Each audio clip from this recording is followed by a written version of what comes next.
Imagine a wilderness, trembling on the cusp of encounter. This is a vibrant, untamed mosaic of nature, trade, and indigenous life. Picture forested paths echoing with the calls of hunters and gatherers. Can you smell the scent of salt marshes and fresh water, the rush of winds through ancient oaks? Yet, beneath this harmony lay the deeper currents of a world on the verge of irreversible change. European powers and native nations stood poised in an uneasy balance, their rivalries over discovery and dominion about to reshape the continent's future. Traders whispered of furs and passages to the east, beaver pelts, wampum, and distant spices even, as diseases shadowed the horizons and shifting alliances tested the tribes. Villages resounded with stories of spirits and seasons, and every gathering place brimmed with talk of abundance and foreboding. Life was harmonious, demanding, and rich with tradition. Men and women lived attuned to the land, yet on the brink of profound transformation. Welcome to Manhattan in 1604. This is a tour of the island based on reconstructions of Lenape. In 1604, the harbor entrance was no mere waterway. It was a gateway of bays and rivers, a bustling nexus of canoes, fish, and tides, a natural marvel of channels and abundance. Sandy shores were lined with oysters and clams, with hills rising gently inland. By day, the flow of currents and wildlife never ceased. From the narrows, vistas of forested islands marked the threshold to opportunity and the rhythms of native life. It was Manhattan in miniature, lush, vital, and teeming with possibility. Along the eastern shore, around the Collect Pond and the freshwater streams of Mannahatta, the Lenape embraced the seasons and reveled in the bounty of land and water. The air was fresh, alive with birdsong, wild berries, and the smoke of hearth fires, where the Hudson carried fish and the coals of villagers and travelers. Children darted through meadows. Longhouses welcomed families into communal warmth. Warriors and elders gathered under open skies, their voices mingling with the rustle of leaves and the lap of waves. It was a landscape of harmony and sustenance, of community and resilience, where the Lenape came to honor the earth, to trade their harvests for moments of ceremony of plenty, and to savor in every clearing and sheltered bay their own deep enduring spirit. In the early 1600s, the hills of Mannahatta rose verdant and untouched and diverse and thriving, long before European sails reshaped the horizon.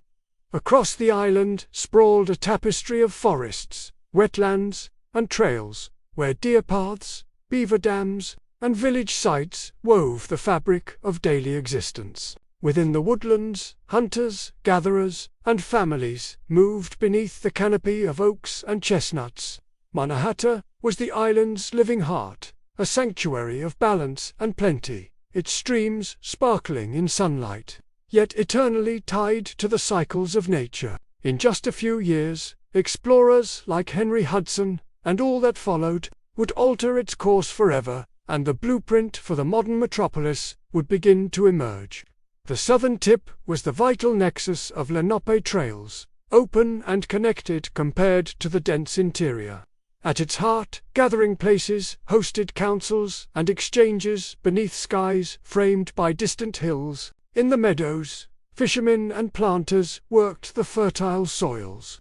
Along the shores, villagers, traders, and kin moved with purpose and rhythm, their steps tracing ancient paths. Here, Mannahatta pulsed with communal vitality.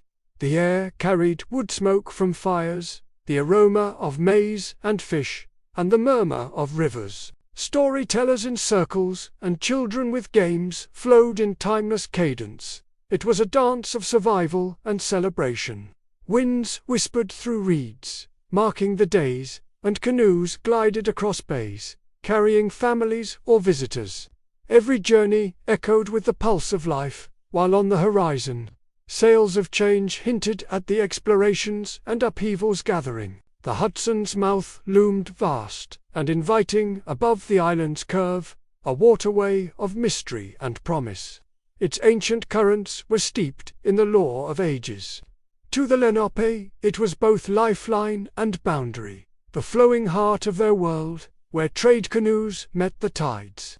Yet, across those same waters gleamed opportunities, tokens of distant realms, in an era when horizons were expanding. The river stood like an invitation carved in water, a beacon of the unknown, casting its shadow long across an island on the eve of discovery. North of the tip, around the great harbour, the waters broadened into serene expanses, where the clamour of winds softened into calm. Here, in the bays of future fame, oyster beds and marshes flourished, low grasses swayed along the shores, often glistening with tidal pools, their reeds whispering beneath eagles and herons. The air was pure, scented with sea salt and wildflowers. Fishhawks soared the currents where the flows mingled. A handful of villages and planting fields dotted the banks, home to Lenape clans and kin. It was a place of tranquil abundance, where the only sounds were the splash of nets and the distant calls of birds drifting across the waves. Manhattan, in 1604, was lush, harmonious, and resilient, an island of forests, rivers, and community, of natural wealth, tradition, and balance. In its shaded groves, and along its teeming shores, villages and trails thrummed with life, curiosity, and kinship, while the harbours, the hills, and the streams encompassed it all, asserting their grandeur and grace over the vibrant land below. Every path and inlet vibrated with the rhythm of a world in equilibrium, and though for centuries divide that Manhattan from ours, its essence feels hauntingly familiar, a place of wonder and renewal, of discovery and endurance, of wilderness and vitality, forever transforming itself, and yet still the same Manhattan. Yet, in the autumn of 1609, Henry Hudson's sails appeared on the horizon. His voyage aboard the Half Moon marked the first recorded European encounter with the Lenape inhabitants of Mannahatta. Initial exchanges brought cautious trade, beads for beaver pelts, iron for wampum. But they also carried the unseen seeds of profound disruption. European diseases, unknown to the Americas, would soon sweep through villages with devastating force. Alliances fractured under competing Dutch and English claims, and the steady pressure of settlement began to erode ancient ways. The Lenape's careful stewardship of the land, their fires that renewed meadows, their paths that sustained travel, all gave way to fences, forts, and fur trading posts. By 1626, a small Dutch purchase would lay the foundation for New Amsterdam. The extraordinary biodiversity that once defined this island began its long retreat beneath fields, streets, and stone. What was lost in those early decades echoes still, in the buried streams beneath our avenues and the names that linger, reminding us of the deeper history beneath the city we know today. I hope you enjoyed your tour of 1604 Manhattan. Thank you for watching, and please subscribe for future videos.